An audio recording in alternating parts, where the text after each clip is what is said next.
La première chose, il faut être bien dosé en substitut nicotinique. Donc il faut trouver un patch qui soit suffisamment dosé. Donc ça, il faut en parler à votre tabacologue ou votre médecin traitant qui vous mettra un patch bien dosé. La deuxième chose, c'est qu'il faut toujours associer un patch et un substitut oral. Ça peut être une pastille, une gomme, l'inhaleur ou le spray. Avec les substituts nicotiniques, on peut opter pour une stratégie de réduction dans un premier temps ou d'arrêt du jour au lendemain si l'on souhaite. Les substituts nicotiniques permettent de supprimer en grande partie le syndrome de sevrage, c'est-à-dire l'irritabilité, l'énervement, la baisse de morale, les envies de manger, les troubles de concentration ou les problèmes de sommeil.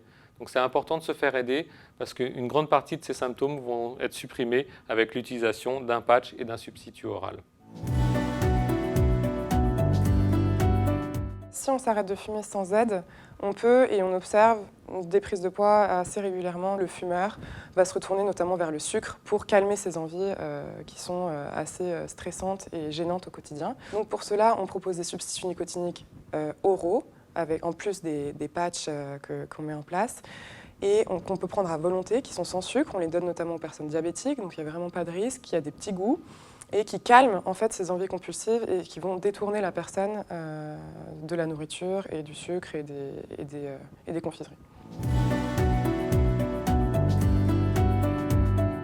Alors oui, la vapoteuse est une aide, donc c'est pas un traitement en soi, c'est pas comme les substituts nicotiniques. Cependant, c'est vraiment une aide, donc on retrouve en plus la gestuelle qui est appréciée par les fumeurs. Il n'y a pas de combustion et c'est ce qui entraîne une diminution de 95% de toxicité chez la personne qui la consomme. Il faut quand même bien doser au niveau nicotinique en fonction des cigarettes qu'elle consommait avant. La vape, c'est aussi bien de se rappeler qu'on peut l'associer avec les substituts nicotiniques comme les patchs et les gommes.